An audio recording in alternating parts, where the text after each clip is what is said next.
Welcome to the Forza Motorsport 7 League.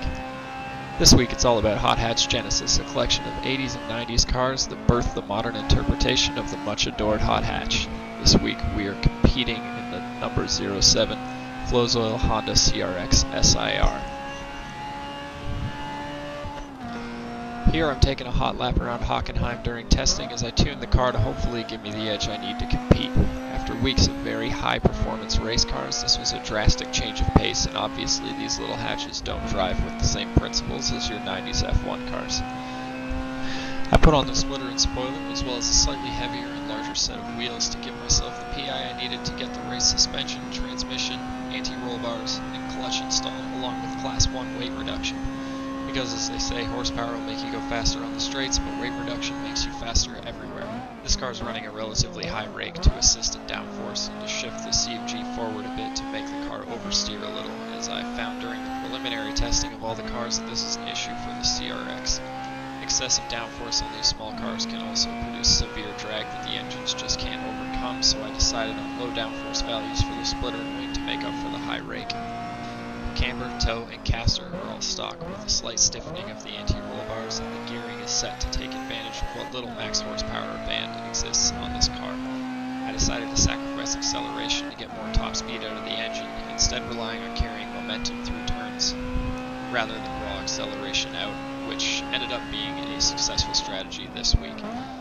I was outpowered a lot on long straights, but I managed to post clean lap times that were comparable, if not faster, than any of the other clean laps on a regular basis.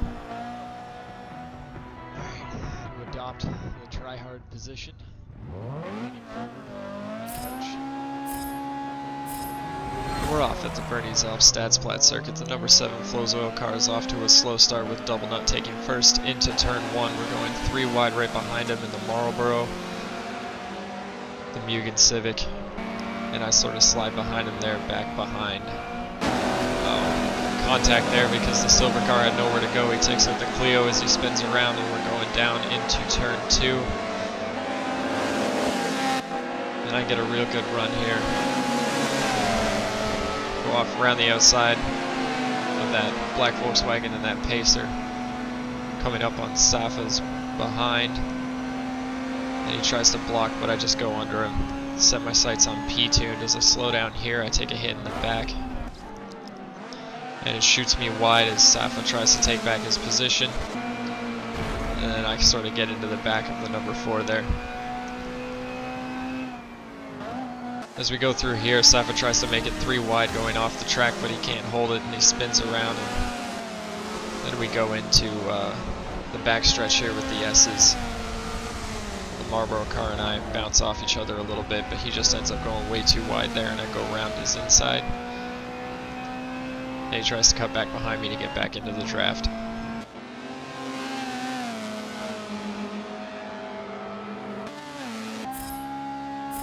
Here at Dubai, Manelios 13's Yellow Jacket Clio just takes off with a commanding lead. That car is crazy fast on the acceleration. We're going into turn 1 here side by side with Kung Fu 17. And he gets the run out of the corner for sure, but my car just sort of outpowers him going down the second straight. As you can see, I'm making a really good time on Manelius here. Really shrinking that 1.2, 1.3 second lead he's got.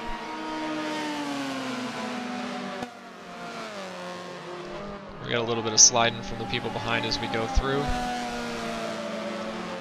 And we've cut the lead down significantly here, down to 0.8 seconds.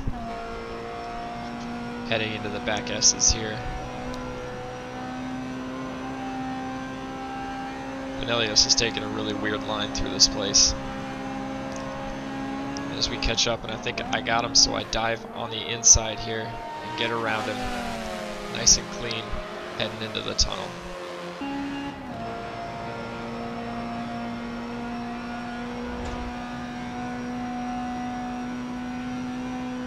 Checking in with everybody else back here in second place. Manelios is trying really hard to get back, and he just takes himself out straight into the wall.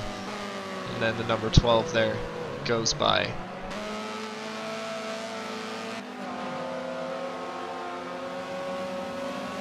We're here at Sonoma. I got off to a slow start. It didn't load in at the same time as everybody else, so AWR Rivethead and I are in last place heading towards turn 2 here. The two guys get together and we take up 2 positions real quick. As we go down here into turn 3, I get a run on AWR Rivethead. I managed to go by him on the outside to the inside of turn 4, right up on the back of that pacer. Moving down towards the squared hairpin, I take a dive bomb move on Manelios, and we managed to go side by side, headed down the back stretch here into the S's, and we get into each other a couple of times. Off the track I go, he manages to save it. AWR Rivethead's perspective from the same turn. He gets into the back of What Button Is Aim's pacer, but he backs off a little bit to make sure that the car doesn't go crazy off into the wall. But What Button Is Aim just is not having that and absolutely wrecks AWR Rivethead. As we can see it from his perspective.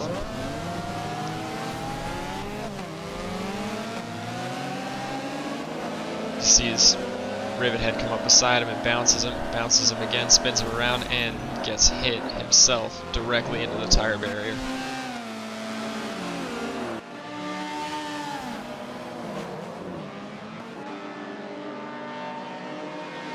We're here at Long Beach heading into turn 1. This is a treacherous turn for everybody because turn 1's a hard left into a very tight roundabout.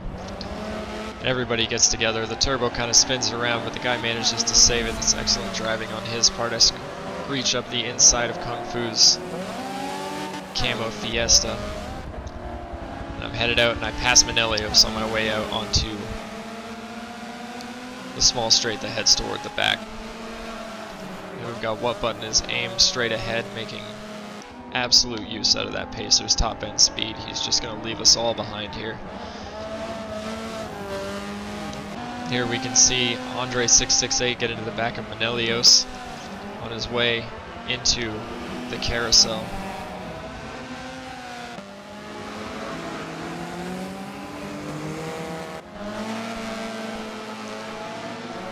Right on this corner, Andre gets a really good run, and so does the Mugen Civic, and they come up on both sides, but Manelios is not having any of that, and he puts Andre directly into the wall. Here we are at Circuit of the Americas. Going into turn 1, it's always a terrible time for everybody, and I get hit in the back by Andre. It spins me across the track into somebody else, and then off the back, and I'm going to have a lot of time that I need to make up here going forward.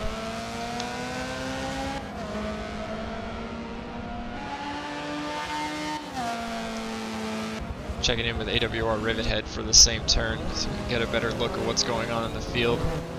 Everybody just gets totally messed up as he starts to take a commanding lead while everyone else jostles for position. That GTI was really fast all week.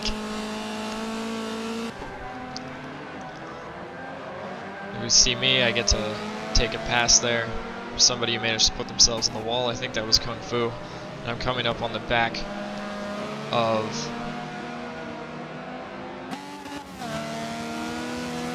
that yellow Clio there. It's piloted by Red Dilligath, and I'm up on the right side, left side of that turbo, coming up on the Durex car straight ahead. As I come up beside the Durex car, he cuts across my front end. We both managed to hold on to the cars, headed towards the front stretch. Here we've got the red Golf of AWR SJ just screaming past this Renault. The Renault's really had everybody on acceleration, but they just didn't have the top end speed this week to make anything happen. And I'm sure the roll cage in that car wasn't helping. And as I find Andre again for the first time after he wrecked me in turn 1, I managed to get past him on the outside there because he braked too early. And that's all the racing for this week. At the end of the week I ended up with 22 wins out of 66 races. And next week we're looking at Classic Street Muscle. So go ahead and look out for this pink number 7 Flows Oil car while you're out racing, and you can tune in next week for a recap of the Street Muscle racing. Or check me out on Twitch to see live racing from 10 a.m. to 12 p.m. most days this week. Thanks a lot, guys. Have a great day.